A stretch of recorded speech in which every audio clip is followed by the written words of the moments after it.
the two people in charge, the cultivation manager and the facilities manager, came in and decided they wanted to cosplay as the working man.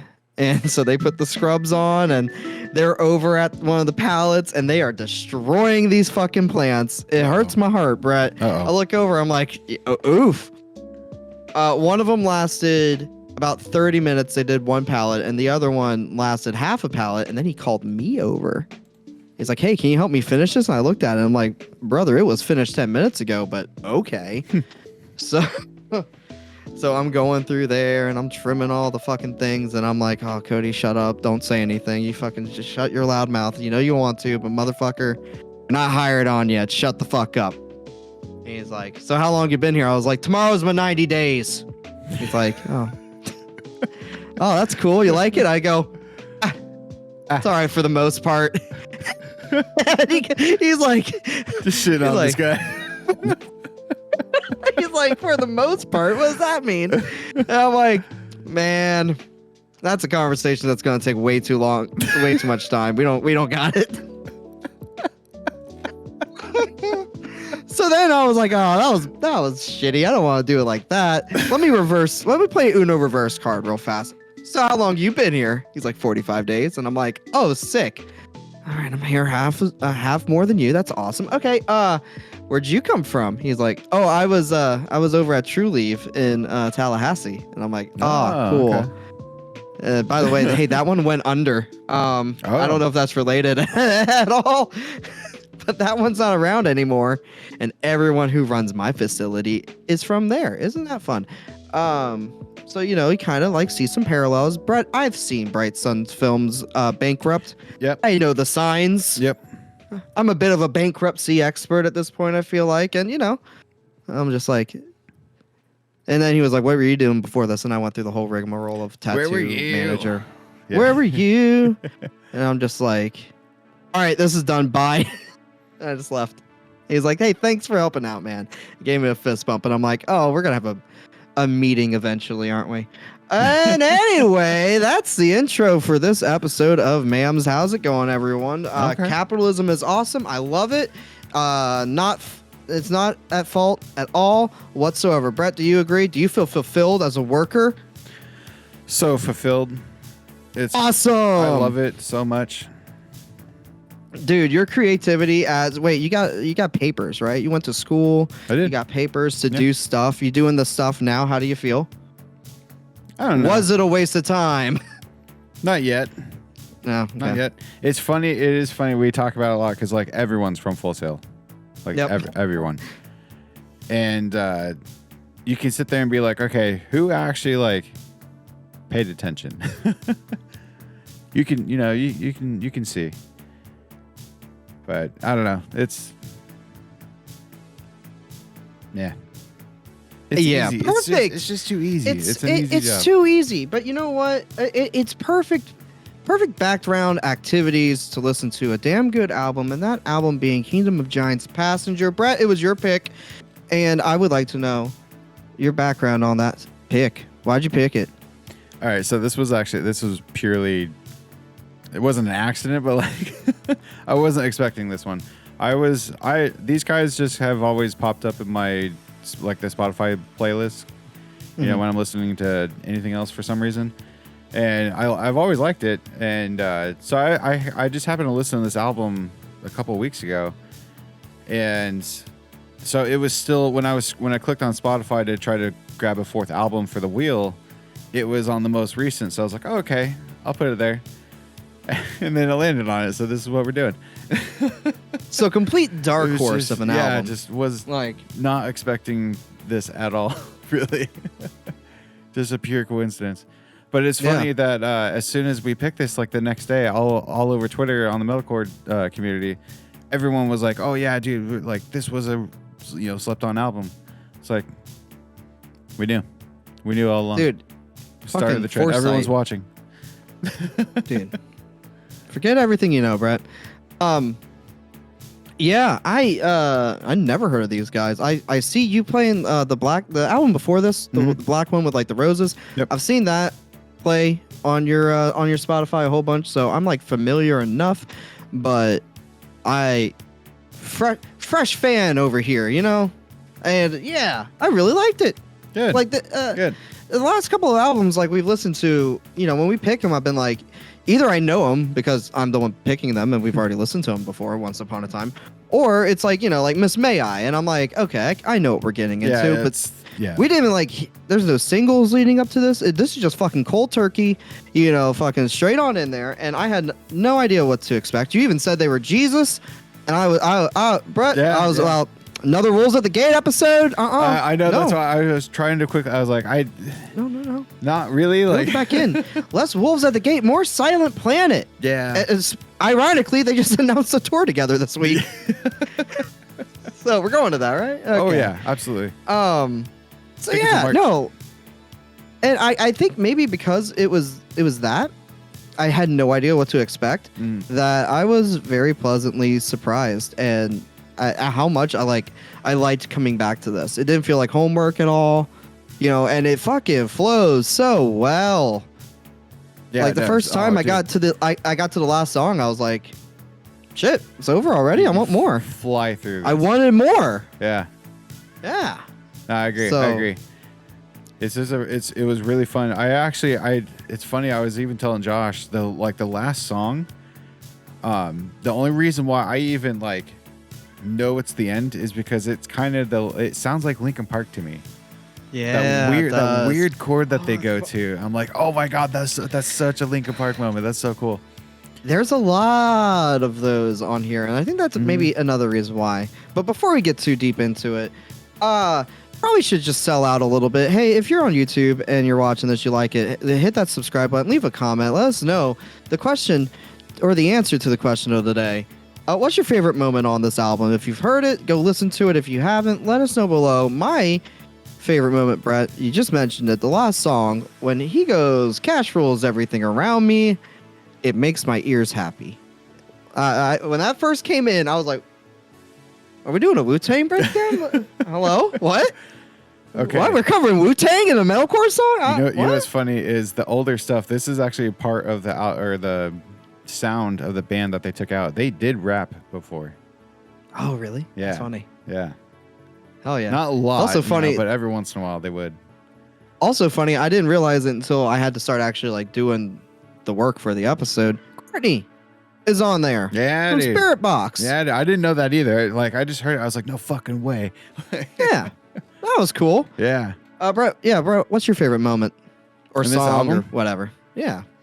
Man, honestly, I'm gonna say Two Sons, the first song, because it's just that's a good one. Again, here's another Linkin Park moment. It reminds me of Paper Cut, just coming straight into Hybrid Theory, just being like, yo, this is a fucking banger right out of the gate. Let's go. So funny. Brett, put a pin in that because okay, you're gonna be so happy later. Okay. Yeah, no, it's awesome. And hey, a selling out moment again. If you're on Spotify, we see you, we hear you. We like that you're there. Come watch us on Twitch. Y'all hear us. That is it. Honestly, yeah. I was blown away when I heard those numbers. Like, no fucking way. Yeah, all 12. That's insane. Yeah. You know, fucking St. Lucia loves us. Anyway, you know what I love?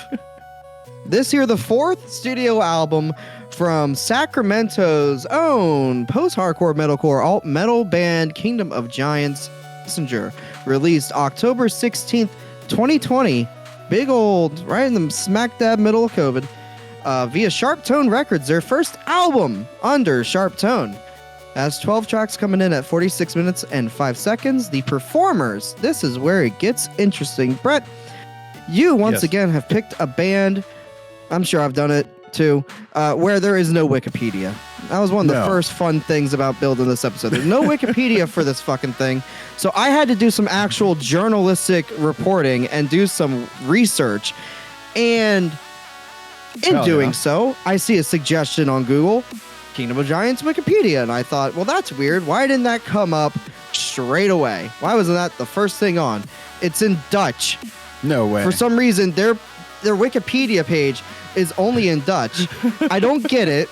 So I had to translate it, which is how I got some of the information, right? So this is where I'd go through the performers and list all that. Nope, sorry, because the Wikipedia is outdated. It has the original lineup. Yeah. So because when I'm on Genius and I'm on Sharp Tone, I'm seeing different names in some of these reviews. And I'm like, well, that's a different bass player than what I got. What's going on here? And then half of the other reviews use the same lineup I was going to, which is really funny. You could tell who actually like did the research and who just copy and pasted shit. Uh-huh. Oh, That's boy. wild. So, yeah, it was a journey getting all the actual like information. And I just want to point out, hey, Kingdom of Giants fans, on Spotify, there are 253,998 monthly listeners of you. Do one of y'all know how to edit a Wikipedia page, please? Yeah. So I don't have to do this again? What the fuck? Why is it in Dutch? I don't get it. Anyway, moving on. The performers. Because if Hopefully. you ain't Dutch, you ain't much, bro. Oh, is that Max Verstappen's fucking motto? That's not Iowa shit. Oh. Oh, okay. Weird. Okay. I was God talking damn. about it during the Iowa episode for Slipknot. I remember. But what a callback. Anyway, so hopefully the performers and everything is right. If it's not, well, I did the best. Okay, I did more than what was asked for. Dana Willax on vocals, Johnny Reeves on the vocals and bass, Red Martin on guitar, Max Bremer on guitar, and Julian Perez on guitar, and Truman Berlin on the drums. I got it, Josh. It's okay. I already did all Josh, that. shut up. I was doing a joke. Features Michael Barr of Volumes on the song Blue Dreams, and Courtney from Spirit Box on The Ride. The production team were Dana Willax and Matt Thomas, who works at some studio in Sacramento. You suck. I know. He's also worked with Darko, Nerve, and Sunspear. He also did the mixing and mastering. But here's a fun little tangent from normal. We have some co-writers we got to talk about. Brett, do you know everyone's favorite band, Bad Omens? Everyone's favorite fucking Everyone's favorite band kind of makes me think, do we need to re-listen to this album because I feel like we missed something? I'm Whatever. not out of spite. That's fair. I'm Noah committed. Sebastian from Bad Omens is credited as a co-writer on Two Sons, Sink, Sleeper, and Lost Hills. God damn it. Joshua Landry is credited as a songwriter on Burner, Night Shift. He's also co-writer for Voices by Motionless in White. And also some other random people, Daniel Goring, Mitchell Garrett, Noel Alejandro Torres, and Stuart Richardson. I couldn't find any information about them. They co-wrote Bleach. So, Okay. That's a cool song. and then the singles were Bleach, Sync, Wayfinder, and Night Shift. And that's the end of the information. You're welcome. Hell yeah. Yay. Thank you. Brett, Hello. I really like this album. Do you? It was a lot of fun. Good. I think it's very funny that you hit the Linkin Park thing because I was kind of getting that too.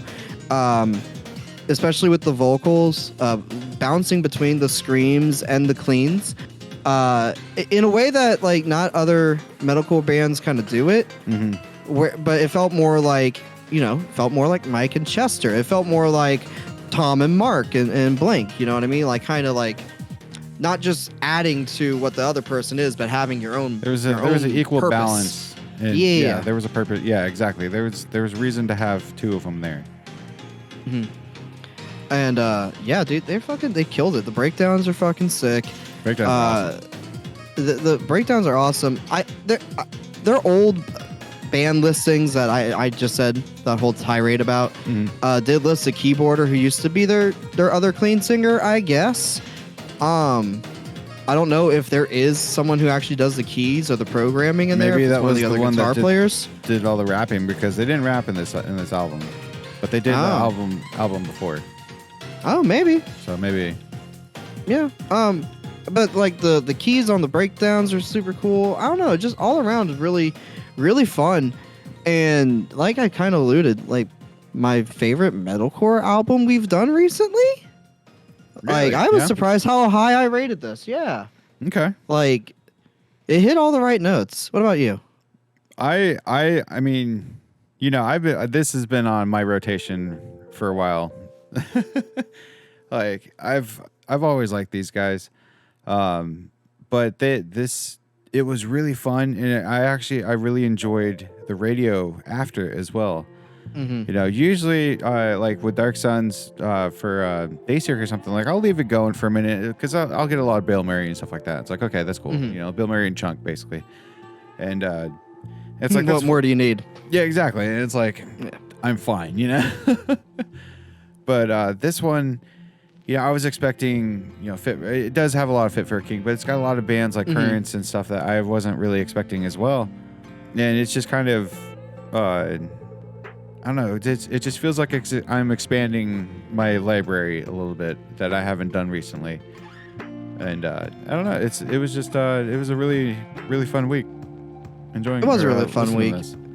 Like, the vocals in particular, they did a really good job because, like, I know it's stupid, but you can actually understand what they're like saying and what they're trying to get across. And like the melodies are really good. The shifts like into the breakdowns and everything were very like, it kept me entertained, like it didn't become just background music and then the album was over. It was like I was paying attention to it, and it's funny again. Yeah, you mentioned the Linkin Park stuff. Night Shift, the second song. Oh, Night Shift's so good. It interpolates Paper Cut. Yeah. The second verse starts, it feels like I'm paranoid looking, not over my back, and it was confirmed to be done on purpose on Twitter by Max. Really? No way. Yeah. They did that on purpose. That's cool. So that makes sense. That's cool. Yeah. And then, the voicemail at the end of Two Sons? Yeah. Yeah. That is, it's a real spontaneous out of the blue voicemail left by Sean Keith, the owner of Sharp Tone, I assume. They were late submitting the album, and it was the last day of their extended deadline, so he was calling to fuck with them, and they instantly just took it and added it to the track and submitted the album. That's awesome. Right after it. That's so cool. You can run, but you can't hide. It was fun hearing Josh talk, even say that he was liking some of the songs. Because like we have had a lot of metalcore come out lately. It's definitely been it's been the metalcore season for sure. But so it is especially I think right now, and especially after we've done a few metalcore albums of recent, it's hard to kind of stand out. And man, this nailed it. It stood out. I feel like if we were actually like doing this show when this album came out, we totally would have probably done it. Oh yeah. And dude, this could have been up there for like album of the year for 2020. You know what I mean? Like shit, it's getting close for this year. I know that's the thing. It's like shit. We listened to it this year. Fuck it. Yeah, man. We didn't say they had to be brand new. What else did Josh say? Anything else? He gave me the scores. Okay. We'll get into his scores in a bit. Was there anything else that you would like to say about this album before moving forward? I don't know. I will say the numbers song, that weird intermission in the middle. At first, it's so off-putting because it's just like breakdowns, and then it's just like nothing, and you're like, whoa, like what happened? Where am I at? And then immediately, but it pulls you in, and then just fucking boom. It's like, what I mean? God, you get so hyped. It's so it cool. Fucking slaps. This album's pacing is just so good. It was very well done. It was very well done. Very well done. And you know what? Fucking, what do we say? 45 minutes is a perfect album length. Yep. If they would have had one more song, I feel like it might have been a little bit too much. So like. But at the same time, like if they did like a deluxe, I wanted more. Add like 2 more songs. Yeah. That would, oh man, because this wasn't like, I don't skip these songs. No, they're all really good. Yeah. Like even Fit for a King, like I can get it, if you want to skip 1 or 2 of those, it's a little repetitive. Like I just enjoy it just for nostalgia purposes really on that one. Like this was like, no, each one can stand out on itself and it'll be fine. Yeah. Like I agree. They really crafted every song. It was cool. It was good. It was a fun time. It was a fun time. Let's find out if the internet thought it was a fun time with Viewed, Skewed, and Reviewed, the podcast within a podcast that's still around somehow. And I still haven't gotten tired of it because it's fun every week going through and finding all these fucking scores for you people. My name is Cody. As always, I'm the host, joined by Brett. Hi. All right, let's find out what the internet thought. Sound fiction, 9.6. Distorted sound, 6. BringTheNoiseUK.com gave it a 7. Sputnik gave it a 7.2. Hysteria magazine, not the Def Leppard song, gave it an 8. Album of the Year gave it a 7.3. Caliber TV gave it a 9.5, and their user base gave it a 9.4. Ooh. The Circle Pit, 4. What? They're called 4. Circle Pit, and they gave it a 4? 4. A 4. I know. I'm bad about it too. Rate Your Music gave it a 6.54. Unraveled gave it an 8, as well as Acta Infernalis. Okay. Someone named Scamp the Wolf on DeviantArt gave it a 9. See, I go to DeviantArt if it gives me a number. Fuck. Metal Epidemic gave it a 7, and so did Metal Temple. All Music gave it a 9, and Sick and Sound gave it a 9.5. Then surprisingly, over here on YouTube, I only got 2 other reviews. Sign Apple gave it an 8.7, and Jamie Horsley gave it a 6.5. Oh, so, okay. kind of bouncing all around, but relatively high. You know what I mean? Do you know what I mean, do you know what I am saying? Do you know what I... Yes, I know what you're saying. You don't have to keep asking. What do you think the number is? Oh, man. Let me look for just a second. 7.49. God damn, dude. Damn it. You're close. That was close, yeah. I was thinking like right 7.75. That's Yep. just above average. I'll take that. For the internet, I'll take it. For the internet, we'll take it. But now it's time for us. Brett, where do you want to start? You want me to start? You to start? You want Josh to start? I can have Josh start, and then you go, and then I'll finish it up. All right. Make it easy. Okay. Josh, what you think? Josh says, songwriting and lyrics.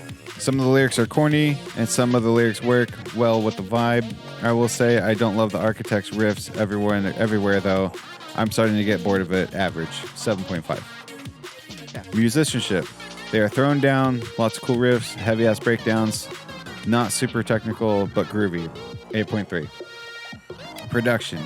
Shit sounds really good. They have 3 guitars and a synth. Shit is a wall of sound. 9.2. Originality.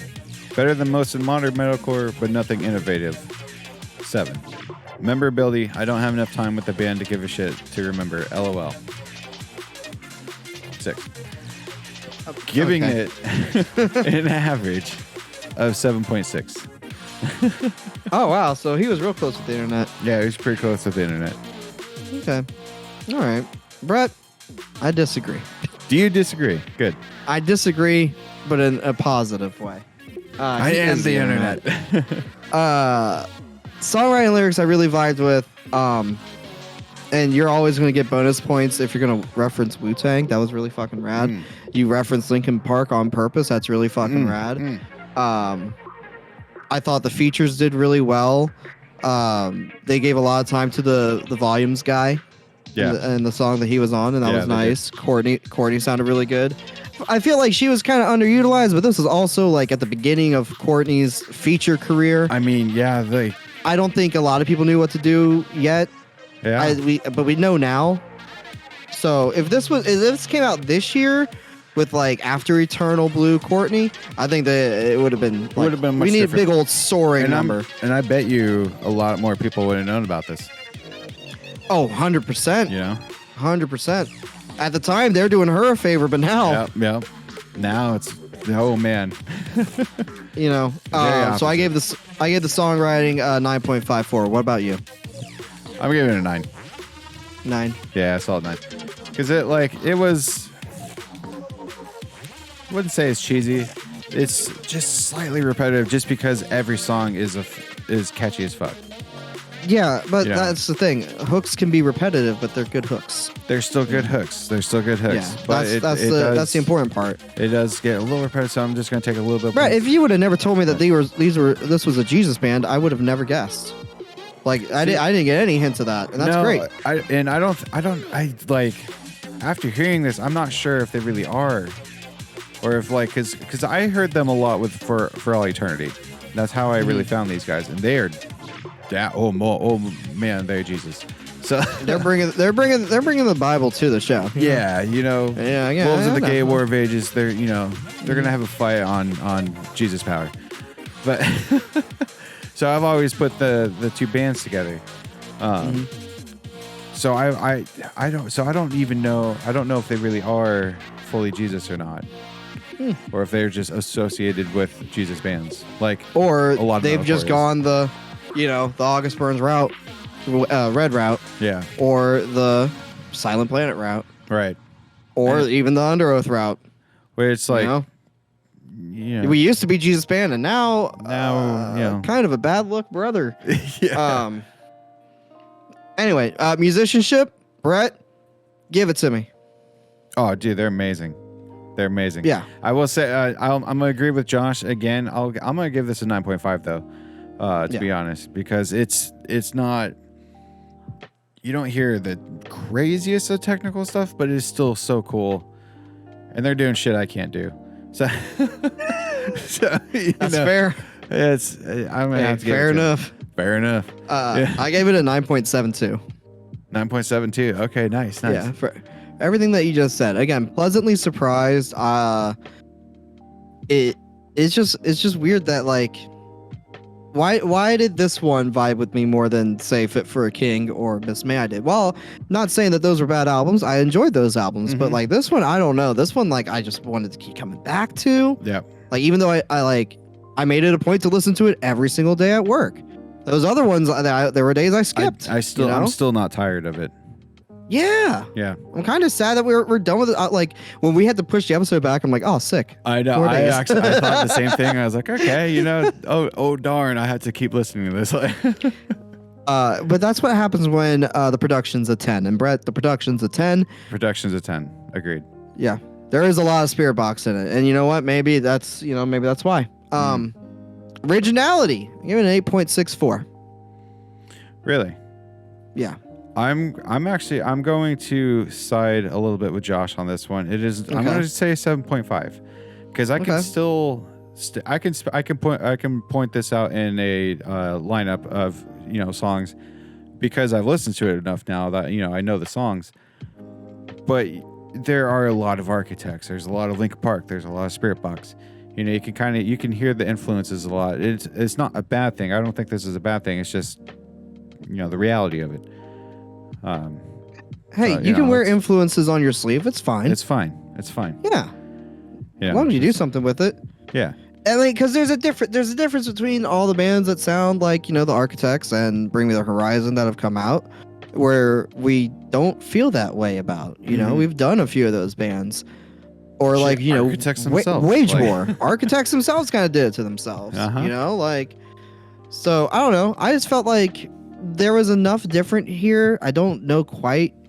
Like, I haven't pinpointed it yet, but like, obviously there was something different between this band and those other ones, so that's why I gave it a little bit higher.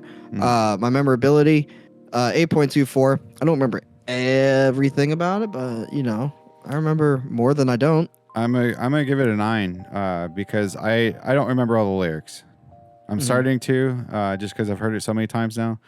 But like, Josh rules everything around me. This is so good. Like I'm not gonna stop listening to this one. Like this is in rotation from now on.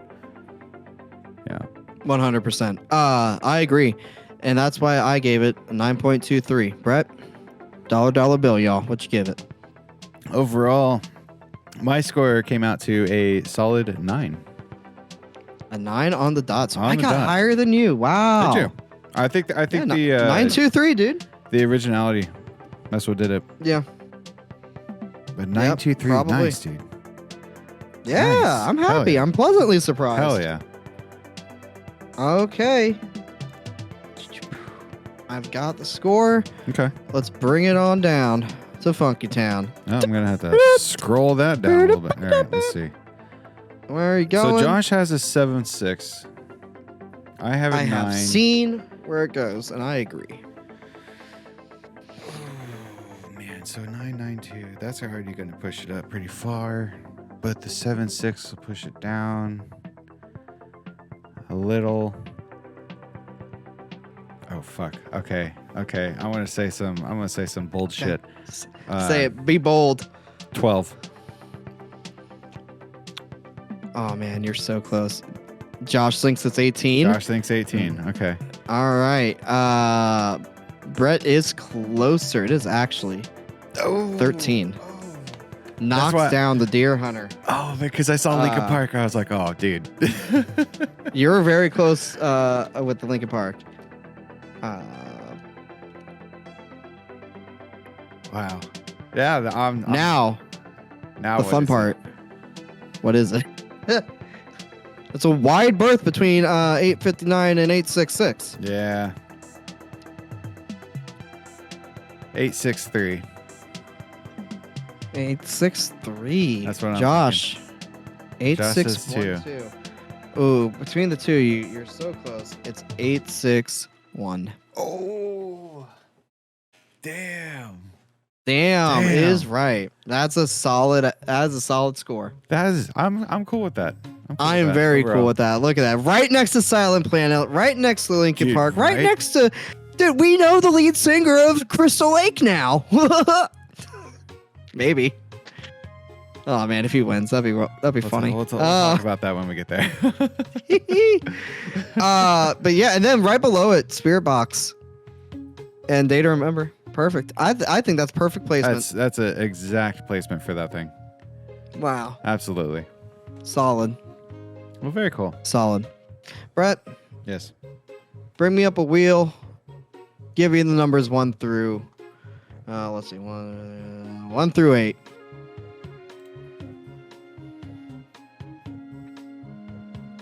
Boom, boom, 1 through boom, 8? boom, boom. Yeah, 1 through 8.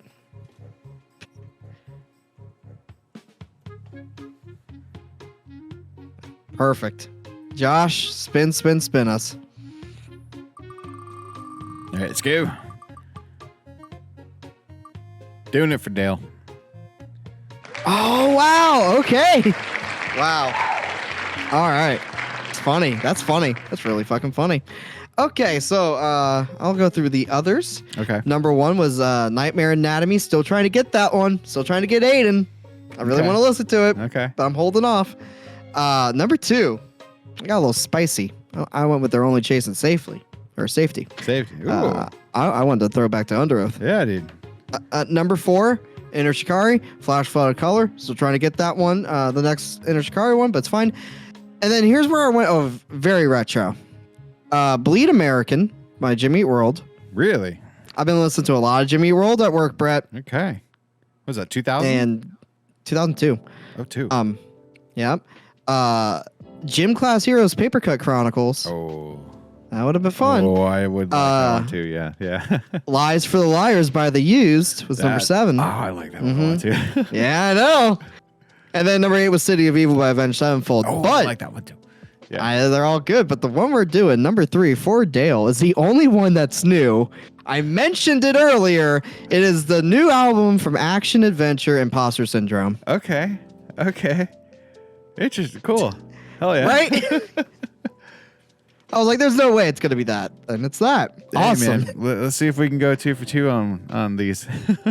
Yeah. That'd be cool. A little bit of pop punk. Yeah, dude. But like progressive pop punk. It's fun.